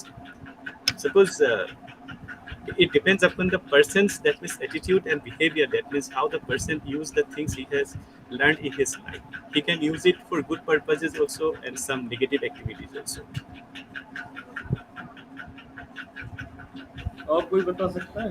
Sir actually learning जो होता है according to UNESCO उसको 4 pillars of education बोलते हैं। तो ये है कि learning to know, learning to be, learning to live, learning to do. ऐसा जो है, ये जो 4 जो स्तंभ होता है, हम जब सीखते हैं कुछ तो जो हमें सिखाते हैं उनका मोटिव होता है कि इस चारों में एक मैक्सिमम जो एरिया है कवर्ड हो। मतलब सिखाने वाला जो होता है वो टीचर होता है, सीखने वाला जो होता है वो स्टूडेंट होता है। तो टीचर का मोटिव होता है, ये जो 4 स्तंभ है एजुकेशन का, तो टीचर से स्टूडेंट में एक प्रोसेस के थ्रू से, वो सिस्टम अप्रोच हो या लेक्चर मेथड हो या डेमोन्स्ट्रेशन मेथड हो, जो भी मेथड हो, टीचर सोचेंगे कि वो एफिशिएंट होगा, इफेक्टिव होगा फॉर स्टूडेंट्स, वो टीचर से स्टूडेंट की तरफ जाता है। तो एक्चुअली एक पिक्चर होता है कि बड़ा एक मोमबत्ती है जो टीचर है, एक छोटा छोटा मोमबत्ती जो स्टूडेंट होता है। तो बड़ा मोमबत्ती से वहां से मोम गल के छोटा छोटा मोमबत्ती को फिल कर रहा है, और छोटा छोटा मोमबत्ती का जो है साइज बढ़ रहा है। तो यही है लर्निंग। टीचर से जो नॉलेज है वो नॉलेज ऐसे स्टूडेंट के पास जा रहा है, और स्टूडेंट का जो नॉलेज बेस है वो एजुकेशनल हो, कॉग्निटिव डोमेन का हो, जो भी हो, वो धीरे धीरे ग्रो कर रहा है। यही होता है सर मेरे पॉइंट ऑफ व्यू से लर्निंग। मुझे, मैं ऐसे देखता हूँ, मैं लर्निंग ग्रो कर रहा है, जो आपका ग्रो कर रहा है सर, ग्रो बढ़ रहा है। हाँ, और एक चीज सर, ये कभी कभी ये नेगेटिव भी हो जा सकता है। ऐसा नहीं है कि लर्निंग हर वक्त पॉजिटिव ही होगा। हमारा मोटिव होता है कि पॉजिटिव होना चाहिए, लेकिन कभी कभी ऐसा होता है कि कुछ नेगेटिविटी भी आ जाता है, तो उसको हमें हटाना चाहिए। हटा के जो पॉजिटिविटी है, तो पॉजिटिविटी को ऊपर फोकस ज्यादा करना चाहिए एज ए टीचर। और स्टूडेंट को भी इस मॉडर्न इंटरनेट का जो एक जमाना चल रहा है, वहाँ पे फोकस करना चाहिए कि इंटरनेट से ऐसा कुछ इंटरनेट के तरह चीजें से जो गुड है, जो एक्चुअली इफेक्टिव है उन लोगों के एजुकेशन के लिए, उसको कैरी करे। जो एक्चुअली हार्मफुल जो एलिमेंट्स होता है उसको डिस्कार्ड कर दे। मुझे सर ऐसा ही लगता है सर। आप बिल्कुल ठीक कह रहे हैं। बस साइकोलॉजी के क्षेत्र में ग्रो करना, जैसे हाँ सर पॉजिटिव वे में हाँ सर ही सीखना है। अगर हम इसे निगेटिव वे में लेंगे तो हमारे साइकोलॉजी से क्वेश्चन भी आता है यूजीसी में। कई बार आपने देखा होगा, आप नेट कर रहे हैं, पीएचडी कर रहे हैं, कि व्यवहार में परिवर्तन या व्यवहार में मॉडिफिकेशन या ये, उसका आंसर व्यवहार में परिवर्तन। जब तक हमारे विकास नहीं होगा व्यवहार में, यानी हम कुछ अच्छा, जैसे मोमबत्ती जल रही है, उंगली ले गए, हाथ जल गया, तो हम सीख गए कि आगे हम बहुत चीजें हैं कि उसमें जब तक उसमें विकास, उत्तरोत्तर विकास नहीं होगा, तो सीखना नहीं करते हैं। यही सीख अंतर है साइकोलॉजी पर।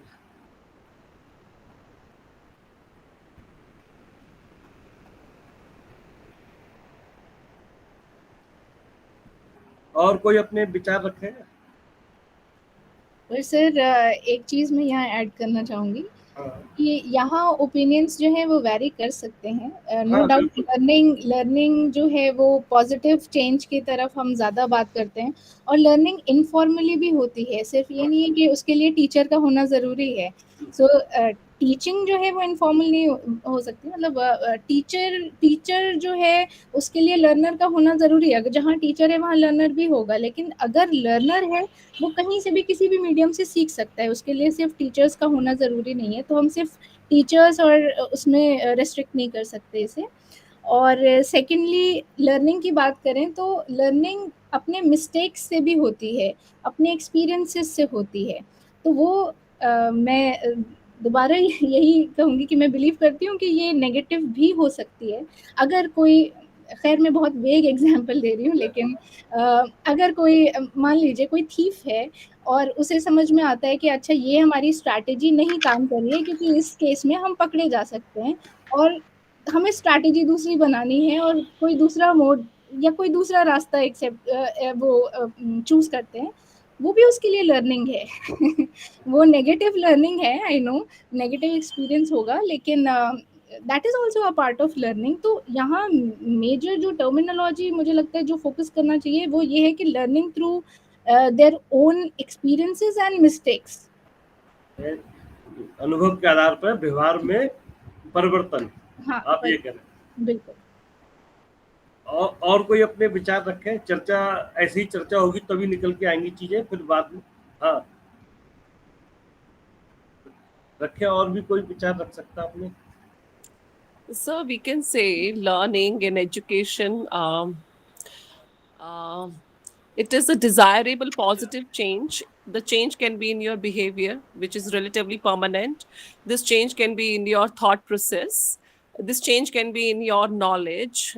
This change can be in an addition to your skill set also.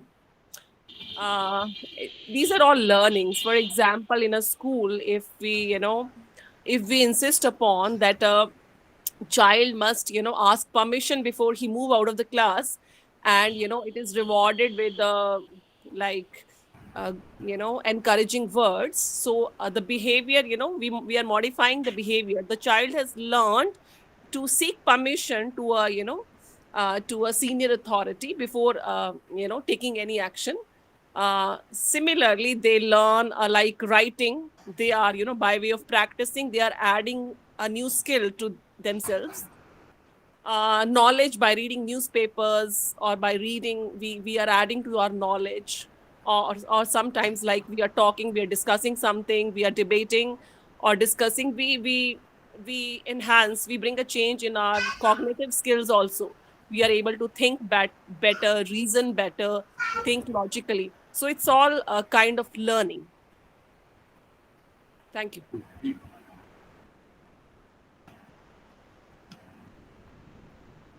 और भी अपनी, मोनिका जी आप कहाँ से हैं? Sir, I'm from Delhi. My center is Delhi. कई विभिन्न प्रदेशों के, असम, दिल्ली, बंगाल से भी है।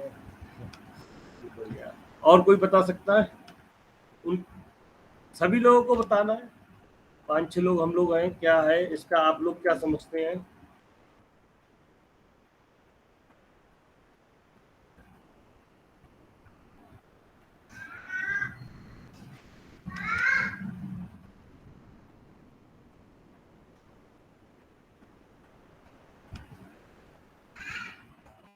आइए और लोग।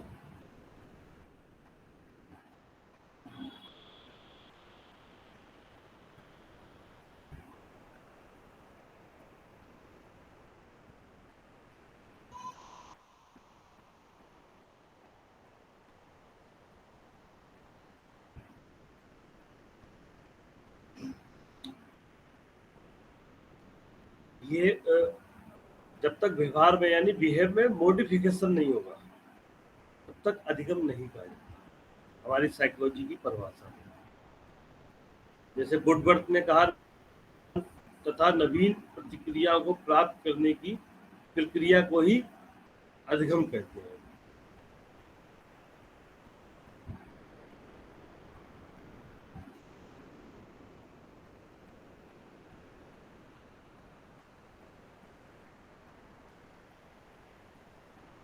स्किनर ने भी कहा है, सीखना व्यवहार में उत्तरोत्तर सामंजस्य की प्रक्रिया है। मैं भी यही कहना चाहता हूँ, सीखना व्यवहार में उत्तरोत्तर यानी मॉडिफिकेशन, व्यवहार में मॉडिफिकेशन अर्थात परिमार्जन, व्यवहार में चेंज को सिर्फ सीखना नहीं, सीखना स्किनर के अनुसार भी व्यवहार में उत्तरोत्तर सामंजस्य की प्रक्रिया है, यानी जब तक व्यवहार में मॉडिफिकेशन ना हो।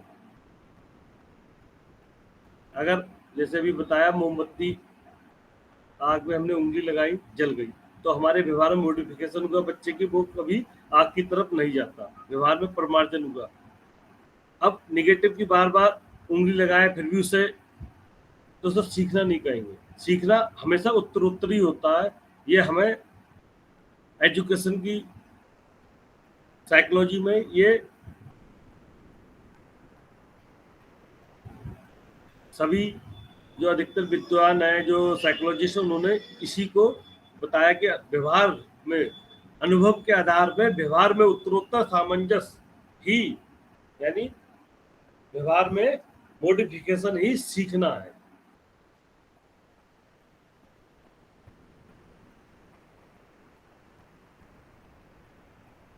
कोई उदाहरण भी दे सकते हैं आप, अगर अपनी बात सिद्ध करने के लिए?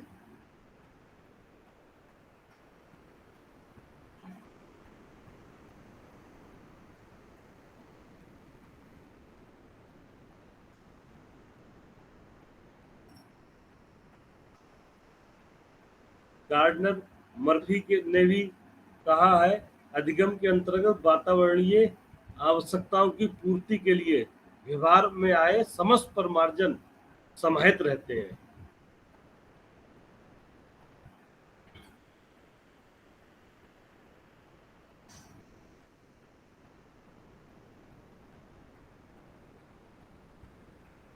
और कोई बता सकता है? क्लियर हुआ सीखना?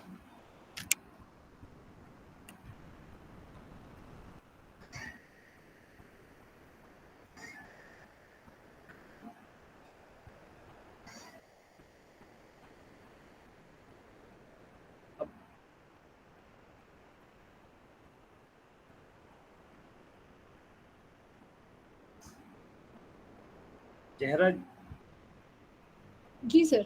हाँ, क्लियर हुआ? अभी Yes. भी कुछ कंफ्यूजन है सीखना? नहीं कोई कंफ्यूजन नहीं। नहीं सर, ठीक है सर। नहीं सर, जैसे आपने बताया वही मॉडिफिकेशन ऑफ बिहेवियर, तो बिहेवियरिज्म के जो फादर ऑफ बिहेवियरिज्म है बेसिकली जेबी वॉटसन, वो भी यही कहते हैं कि bring me a child and I can make him anything. ठीक है, तो be it a thief, be its anything, तो किसी को भी एक लाइक अगर उसे कंडीशनिंग की जाए, उसकी ऑपरेंट कंडीशनिंग की बात करते हैं स्किनर वगैरह जी, तो ऑपरेंट कंडीशनिंग के through you can make a child anything. तो ऑब्वियसली हम लोग पॉजिटिव चेंज की ही बात करते हैं मोस्टली, और वही होता ही है, लेकिन सो ये फाउंडेशन वहीं से आया है, बिहेवियरिज्म से ही आया है कि मॉडिफिकेशन ऑफ बिहेवियर जो है वो हमारा अल्टीमेट गोल होता है। कहीं भी आप देखेंगे मॉडिफिकेशन ऑफ बिहेवियर ही लिखा होगा, कहीं भी चेंज ऑफ बिहेवियर नहीं लिखा होगा। तो जानते हैं हम लोग, सब लोग समझते भी हैं कि व्यवहार में मॉडिफिकेशन होगा तभी सीखना होगा। हम बच्चों को क्लास में पढ़ाते हैं, इसलिए पढ़ाते हैं ताकि उनके व्यवहार में मॉडिफिकेशन हो, वो और अच्छा सीखे, अनुभव देते हैं ताकि उनके व्यवहार में उत्तरोत्तर विकास हो। अगर वो उनके व्यवहार में उत्तरोत्तर यानी उनके व्यवहार में अप नहीं हो रहा है, डाउन हो रहा है, तो उसे सीखना नहीं, सीखना कहेंगे क्या डाउन होगा? तो अगर आप कोई मान लीजिए गिनती पढ़ा रहे हैं, पहाड़े पढ़ा रहे हैं, अगर वो सीखता ठीक नहीं सीखता तो उसे क्या सीखना कहेंगे? नहीं सीख रहा। हम निगेटिव वे को लेके ही नहीं चलते सीखने में। सीखने में हम हमेशा पॉजिटिव वे में लेके चलते हैं। अगर उसके व्यवहार में मॉडिफिकेशन हो रहा है, उसके बिहेव में मॉडिफिकेशन हो रहा है, यही लर्निंग है। अगर उसके बिहेव चेंज हो रहा है, चेंज अगर उत्तरोत्तर है, इसी में कंफ्यूजन, उत्तरोत्तर यानी अप है तो सीखना है, डाउन को हम सीखना नहीं चाहिए।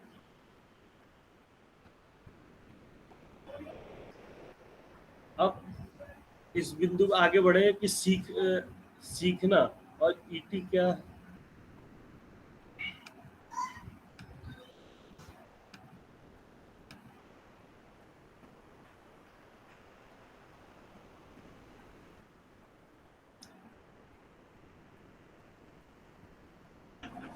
Sir, हाँ, just you have said that learning is the modification of behavior.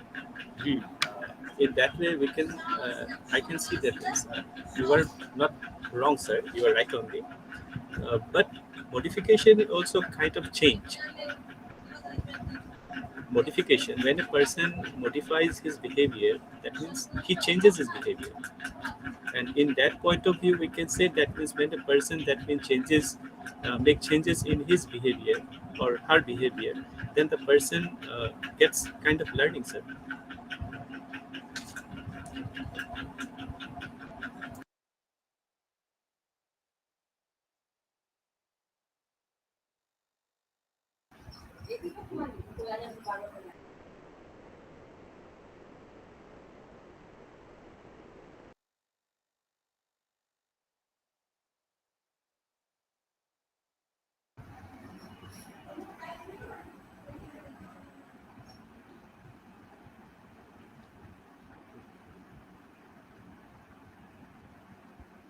अब आगे उसमें था थ्योरी है, आगे ईटी और लर्निंग यानी impact of ET, educational technology का लर्निंग पर क्या प्रभाव है। ईटी एजुकेशनल टेक्नोलॉजी पहले भी चर्चा हुई, लर्निंग ही, आखिर हम एजुकेशन टेक्नोलॉजी का उपयोग ही क्यों करते हैं? सिखाने के लिए, उन्हें नए नए अनुभव देने के लिए, ताकि उनके व्यवहार में मॉडिफिकेशन हो, वो सीखे, अधिकतम लर्निंग करें, जो हमारे निर्धारित उद्देश्य है, वांछित डिजायरेबल ऑब्जेक्टिव्स या डिजायरेबल गोल है, उनको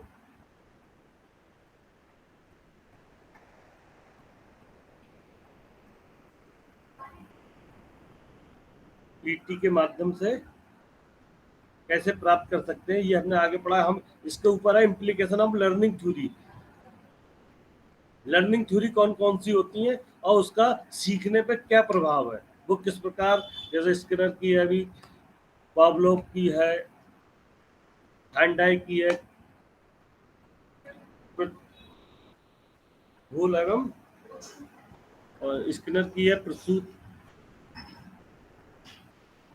इसके बारे में आप लोग क्या समझते हैं, क्या है थ्योरी? अब थ्योरी की क्या उपयोगिता है लर्निंग में? विभिन्न थ्योरियां हैं,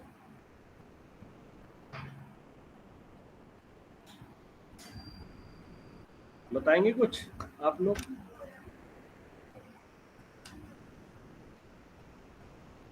So can you repeat the question, please? Implication of learning theory. Learning theory यानी लर्निंग थ्योरी कौन कौन सी है, क्या इनकी सीखने में उपयोगिता है?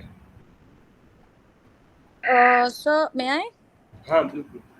So through different learning theories or methods, teachers can develop a comprehensive learning strategy ताकि स्टूडेंट को नॉलेज इंस्टिल बेहतर हो और it can significantly improve how they learn new skills and concepts. जैसे कि ईडीएस एक थियोरी है, like I use EDS theory मैं जो प्रोजेक्ट पे काम कर रही हूँ अभी एक मेरे कंपनी में, ईडीएस एक थियोरी है जो कि है एंगेज डिस्कवर शो। उसके पहले होता है वार्म अप। तो वार्म अप में हम क्या करते हैं, प्रायर लर्निंग जो है वो स्टूडेंट्स को देते हैं। फिर एंगेज सेक्शन में हम स्टूडेंट को एंगेज करते हैं through maybe an interactive video और एन एनिमेशन, ताकि स्टूडेंट को कंटेंट की तरफ अट्रैक्टेड कर सके। फिर हम डिस्कवर में एग्जैक्टली जो मतलब एक्सप्लोर या डिस्कवर जो भी बोले उस वाले सेक्शन पे हम इंट्रोड्यूस करते हैं कॉन्सेप्ट को, फिर एक्सप्लेन करते हैं। फिर gradually we move towards show, मतलब कि वी इनकॉर्पोरेट सम असेसमेंट्स, ठीक है। बीच बीच में हम एक्सप्लोर के भी बीच में फॉर्मेटिव असेसमेंट देते हैं, मतलब इन बीट्स एंड पीसेस, जहाँ पर वी कैन गिव मतलब एनालाइज स्टूडेंट के जितना पढ़ाया गया उतना उनको समझ में आया कि नहीं, थ्रू दैट असेसमेंट। फिर बाद में हम समेटिव असेसमेंट देते हैं, जो कि it's is an amalgamation of the entire content, मतलब पूरे कंटेंट को हम असेस करते हैं लास्ट में। तो दिस इज एक्चुअली थियरी, वो है ईडीएस थियरी। तो ऐसे ही ये theories actually help a lot in you know making students find success in education and learn better. क्या नाम बताया थ्योरी का? ईडीएस ई ईडीएस थियरी, ईडीएस थियरी। आप कहाँ से हैं मेधा जी? मैं कोलकाता से हूँ। बिल्कुल। और कोई थ्योरी के बारे में बताएगा? सर एडी मॉडल भी होता है। क्या है ये? गहरा या प्लीज कंटिन्यू मेरे। हाँ बोलिए। हाँ, एडी मॉडल जैसे मैं पहले बताया था कि एडी का full form analysis, design, develop, वो सॉरी इम्प्लीमेंट, इवैल्यूएशन। तो वो जो थियरी है वो भी यूज किया जाता है बहुत सी जगहों में। तो these are the kind of theories. या ज़हरा, यू कैन कंटिन्यू। इस थ्योरी का बच्चे को क्या फायदा है? कैसे छोटे बच्चों को बड़े क्या इसका उपयोगिता, यूटिलिटी क्या है? हाँ, जैसे कि मैंने बताया सर कि उनको कंटेंट जो पढ़ाया जाता है, जो भी सब्जेक्ट पढ़ाया जाता है, उसका ये थियरी में प्रोसेस होता है, मतलब एक के बाद स्टेप होता है कि मैं पहले कैसे शुरू करूंगी। पहले मैं लर्नर को, मतलब जो पढ़ा रही हूँ उसके, मतलब उसका प्रायर लर्निंग, उसके रिलेटेड जो उनके पास एग्जिस्टिंग नॉलेज है उसको वार्म अप, मतलब उसको थोड़ा मतलब उसका चर्चा थोड़ा सा होना चाहिए। फिर उसके बाद एंगेज करती हूँ जो पढ़ा रही हूँ मैं। फिर एंगेज करने के बाद मैं असली जो कंटेंट है वो पढ़ा रही हूँ, कॉन्सेप्ट इंट्रोड्यूस कर रही हूँ, हाँ, ये एंड देन आई मूव। हाँ, प्रक्रिया हो गई, एक प्रोसेस हो गया। हाँ जी जी, हाँ जी जी, राइट। बोलिए आगे। these are the kind of, मतलब ये सारी मॉडल में से ही है, ये सब मॉडल्स ही, इन मॉडल्स में वही बताता है कि ये सारे स्ट्रेटजीज है जिसके जरिए we can make we can teach better. बिल्कुल।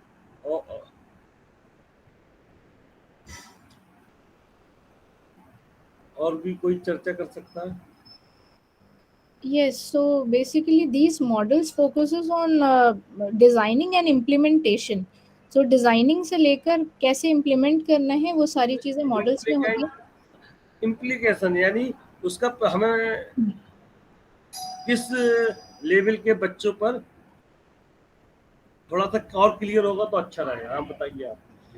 हाँ सर, लेवल कोई भी हो सकता है, किसी भी ट्रेनिंग के लिए भी हम यूज करते हैं ये मॉडल्स। एडी मॉडल है या और जो भी मॉडल्स, काफ़ी सारे मॉडल्स हैं। बट सर जहाँ पे हम लर्निंग थ्योरीज की बात करते हैं तो वो स्कूल ऑफ थॉट अलग अलग थे। बिहेवियरिज्म, कॉग्निटिविज्म, ह्यूमनिज्म या कंस्ट्रक्टिविज्म, ये सारे स्कूल ऑफ थॉट्स हैं, इनकी अपनी अपनी आइडियोलॉजी थी और लर्निंग थ्योरीज वहीं से इमर्ज हुई हैं।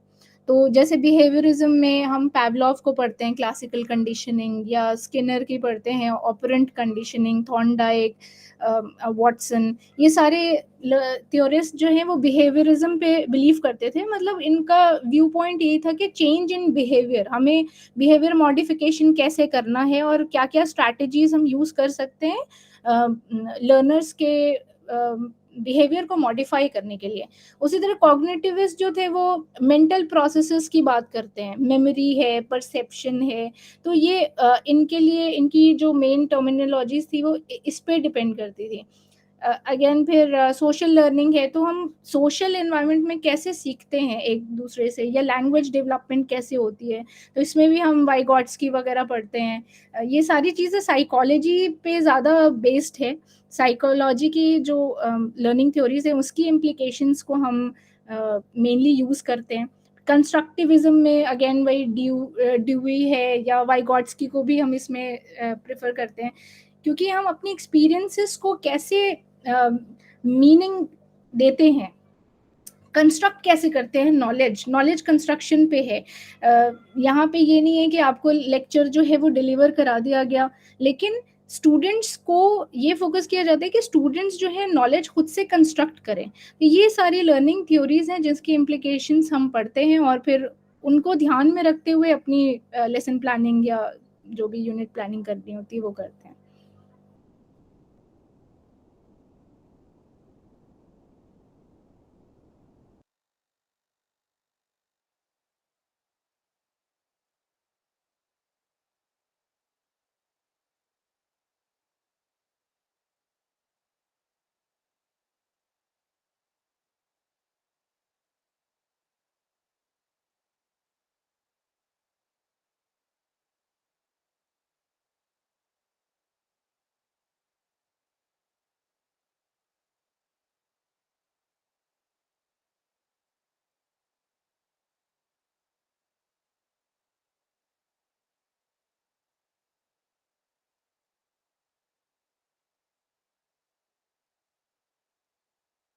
Sir, you are muted.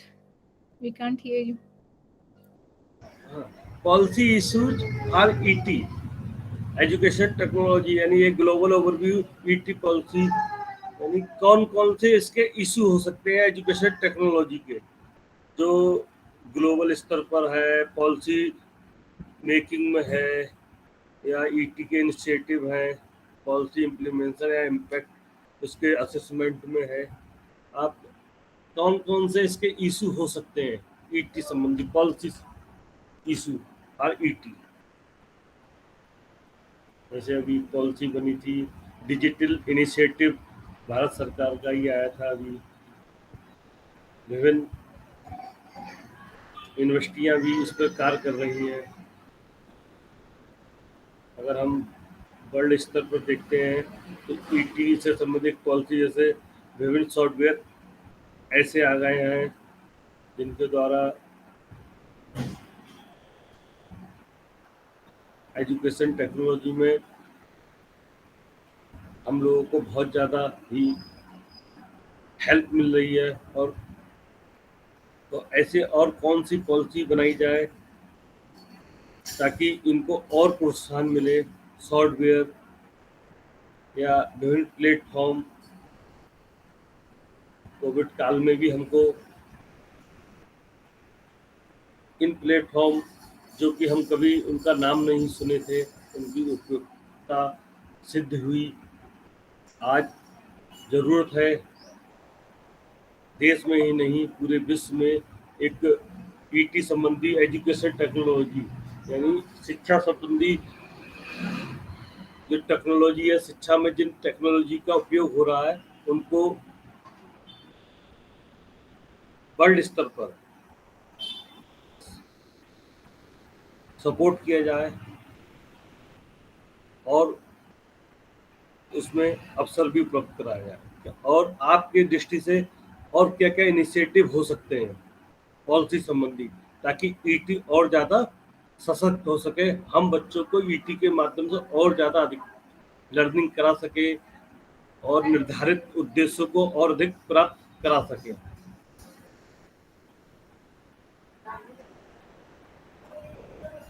आपने विचार रख सकते हैं।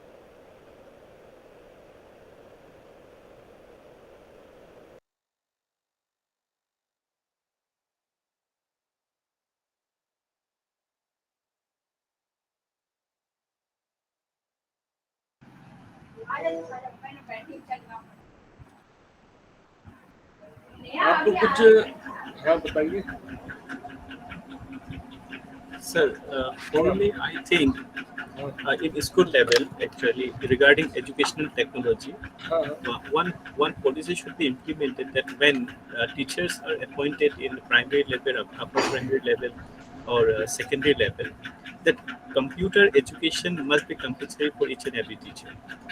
So when the teacher is, that means computer literate, then he or she can actually utilize the education and technology much fruitfully in the classroom. So computer literacy must be there for every teacher teaching in all sections of that means teaching learning.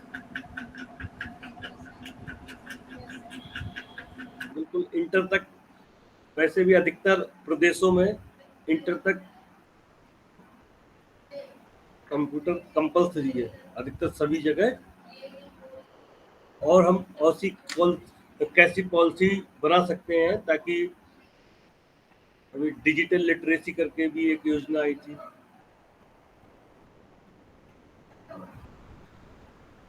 कैसे हम policy implement जो last में है कैसे कर सकते हैं, उसका इम्पैक्ट असेसमेंट, उसका असेसमेंट कोविड काल में हमने देखा बहुत से लोग टीचर ही शिक्षक थे, अधिकतर शिक्षक कंप्यूटर अन्य पोर्टल का उपयोग, मैं खुद पोर्टलों को LMS हो गया, गूगल क्लास हो गया, उपयोग नहीं करते, पर कोविड काल में हमने इनका उपयोग किया, सीखे। असेसमेंट यानी ऐसी कौन सी योजना और आए या कैसे पॉलिसी इंप्लीमेंट करें ताकि सभी शिक्षकों को ये टेक्नोलॉजी संबंधी प्रशिक्षण दिया जा सके, टेक्नोलॉजी के बारे में बताया जा सके।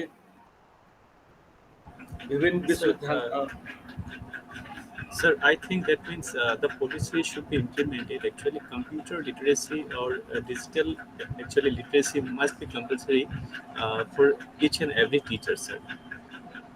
Then only I think education and technology will be provided in the education sectors. Because in primary section or upper primary or secondary section, I have personally met so many teachers who get these excuses that they don't know how to operate the computer or how to operate a smartphone. They even don't know to use this one digital platforms like Google Meet, Skype, or some like that one. So they just give excuses. So I think if in the appointment of teachers, actually, if this computer literacy or digital literacy is compulsory, then I think this digital education will be successful in the time coming ahead. Assam मालिक, असम में क्या व्यवस्था है, क्या inter तक computer education compulsory या not? In our state, actually, in education sector, that means primary, upper primary, or secondary, actually, computer is desirable. It is not compulsorily added in qualification. It is desirable, actually. A teacher can have it or not have it. It doesn't matter. They just need to qualify teacher's eligibility test, and their degree, their diploma, these are sufficient. But computer literacy is just desirable. It is not compulsory. So from my viewpoint, I think this computer literacy must make compulsory for the teacher's appointment, sir. I would like to answer this question, Manik. I would like to add, basically, not answer. May I? Sure, sure.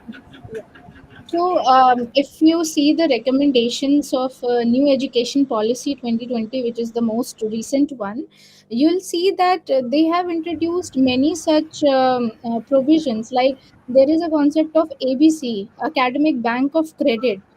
Eventually, yeah, with the passage of time, if a teacher is not used to these technology and he or she is not that much willing to engage in such activities, that teacher may lag behind. And I'm not talking about the permanent ones, but those who are yet to get a permanent position, I think it will be very challenging for them, because these ABC and for promotion they need API scores, right? So if you are engaged in such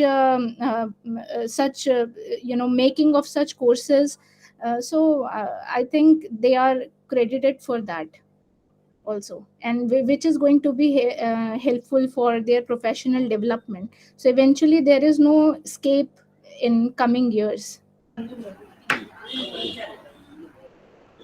2020 में इसका बहुत विस्तार से इस पर चर्चा की गई है, लेकिन समय हो चुका, 7:01 हो गया। कल हम फिर 5 बजे पुनः इस चर्चा में प्रतिभाग करेंगे।